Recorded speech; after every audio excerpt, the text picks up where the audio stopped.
Hey guys, I've got a confession to make. I'm a survivor of domestic violence, but the person who attacked me, it wasn't a man. The system that was supposed to protect me didn't. It blamed me, and it tried to destroy me.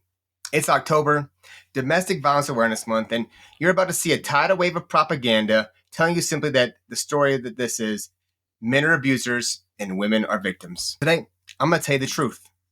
Truth I learned firsthand. It started with insults and control and then escalated. Shoving, slapping, blocking me in so I couldn't go somewhere. I kept telling myself I could fix this, I could make it better, and I kept making excuses for it.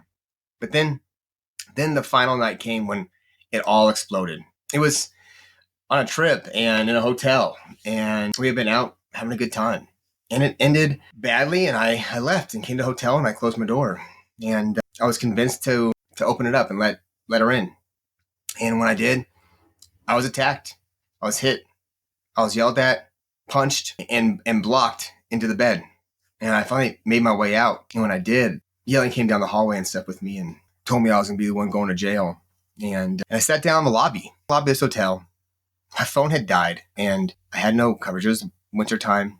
And I think that the downstairs people knew what was going on, or at least what they were told, right? And that probably matters more than anything else. And so they wouldn't let me charge my phone.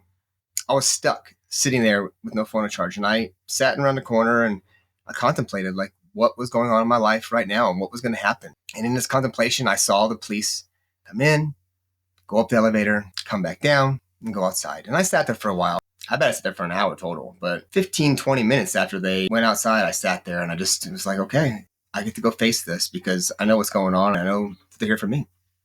And I went out there and had a discussion, and they stood on my sides and I told them what happened. I told them the truth. And they asked me about it. And when they asked, if I had any marks and that kind of stuff and where she hit me at, I took my hat off and they said she punched me right here. And luckily, I had a lump. And that was all it took. And so she came outside and smoked a cigarette. And I think she was going to watch it all go down and gloat as I went to jail. And instead, what happened was that she went to jail. And I was lucky. The evidence was on my face. And she went to jail. And then I thought in a moment, okay, truth won. The system worked. And if I ever need this, which I didn't ever think that I would have it in my back pocket. We had a kid and went to court and I was fighting to be my son's dad. I thought this is going to be the evidence. And it wasn't the only time and it wasn't the last time, but this was going to be the evidence. But I was wrong, guys. I was wrong because the violence was a systemic system that is out there to get me. And it was just getting started. What happened next in that courtroom, guys, is the reason I'm making this video today. It's the reason I'm here today with kids deserve dads. Because the proof that the entire family law system is a lie was right there on my face. If you believe that truth matters and every victim deserves a voice, I need you guys to do something right now.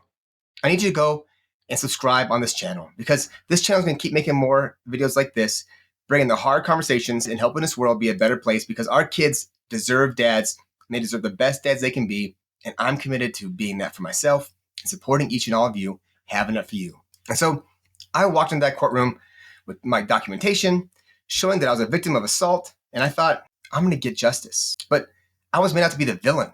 And the evidence was used against me. And I was told that basically I probably deserved what it was that I got. I was then told I deserved what happened to me.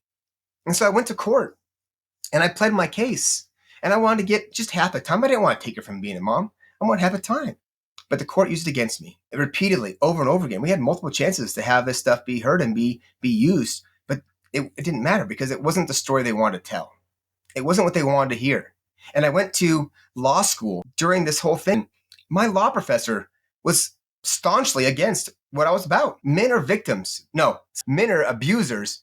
Women are victims. That's the story. And she told me that over and over again. My family law professor, the law professor at the University of Wyoming, that story over and over again because she was trying to drill it into my head.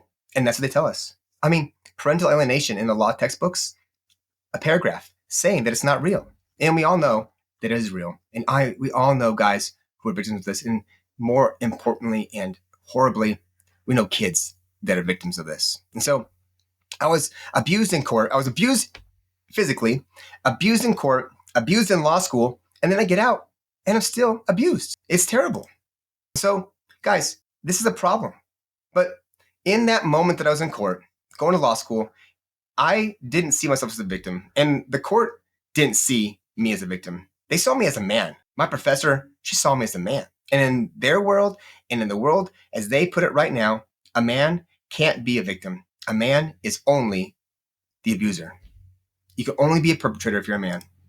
And that's a failure. And it doesn't help our world. My pain was an inconvenience to their narrative, guys. And that narrative that they say over and over again, and this being October, Domestic Violence Awareness Month, is how they make money. So why does the system operate this way? Because for decades, it's been built on a lie called the gender paradigm. The idea that domestic violence is exclusively a tool used by men to control women.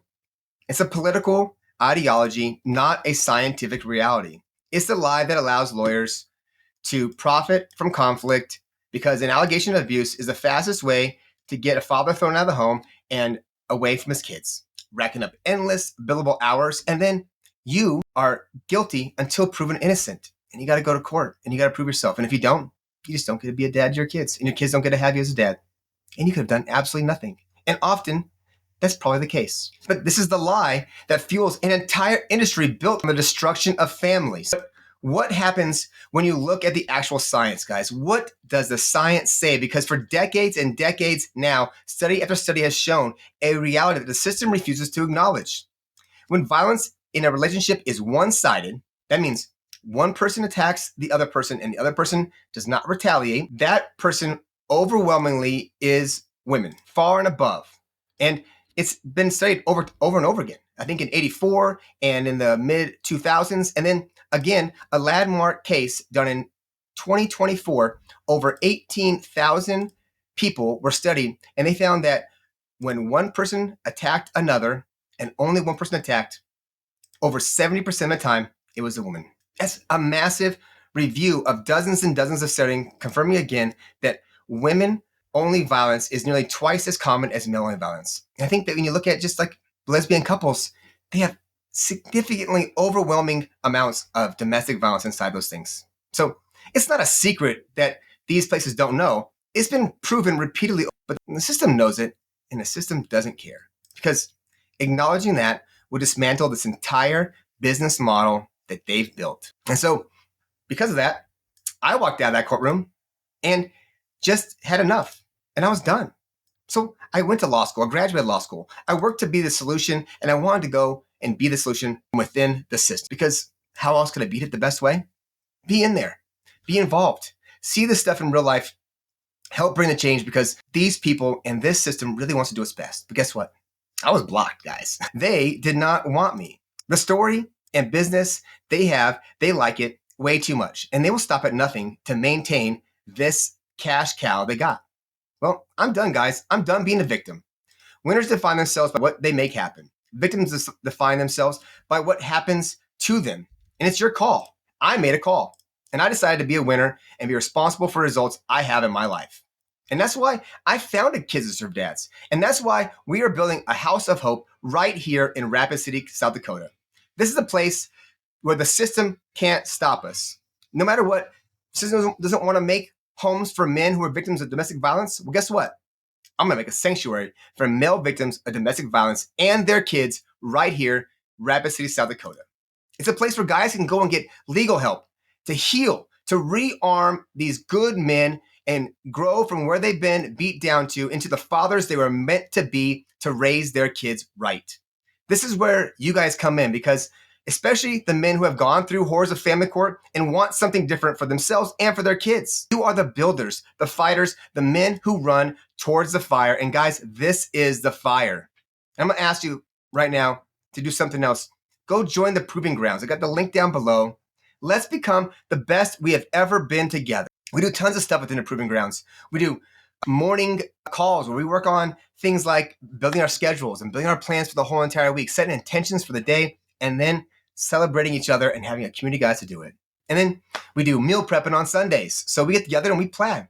I give everybody a whole entire menu of meals to make, and then we go out there and we execute. So it's a great place where guys come together and fix, and we are making a difference in our lives and in this world together. And so what we can do in this, we can show them that we cannot be stopped, that we are here to protect our kids and do whatever is right and just. And we are building the house of hope, and we need an army to do this. So the sooner you accept that everything is your responsibility and the results are yours from your actions, the sooner we can do something about it, guys. The sooner we can get to work, the sooner we can change this world, and the sooner we can have what we want, which is justice and support for our kids. Because if we do nothing, if we sit back right now and accept our fate as victims of this, and we stay as victims and we don't do any action, our kids will be victims.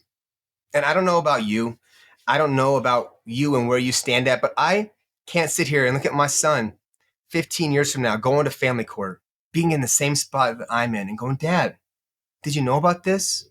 And I say, yes. But I was too beat down by family court. These lawyers and the system, they destroyed me, and I couldn't rise up to do anything about it.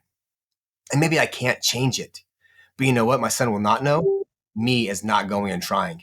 He's going to see his dad out there each and every day in the fire, making a difference, standing up for what's right, being committed to being that change in my life and in this world. And we need men like you. We need you to heal. We need you to get strong physically, mentally, spiritually, with a passion and a zest for doing the changes and the actions that are necessary right now. And so you get to do that for yourself, and you get to find that power within you. And the Proving Grounds is a place where we men are committed to being a brotherhood together, building ourselves up, supporting each other, going from where we are now to where we want to be, raising the bar, and going out there and making changes. Changing the world one step at a time, one day at a time, one choice each and every moment at a time. Choosing to be the guy who does the things that make the change. And in the end, we're going to triumph because we are right and we are just. And what we're doing is going to make a better world. Our kids are going to have a better world, and our grandkids and our great-grandkids, and the world's going to be a better place. And we get to stand up. We get to not allow these people to beat us down and take our souls and strip everything from us. We get to stand up and do the actions and do what's right and be those strong, powerful men. So I challenge you guys to come join me in the Forge. Subscribe below. Come and join us, and let's be the change we need to see in this world. Show up for yourself. Show up for your kids. You can do it, guys. I believe in you. Let's go.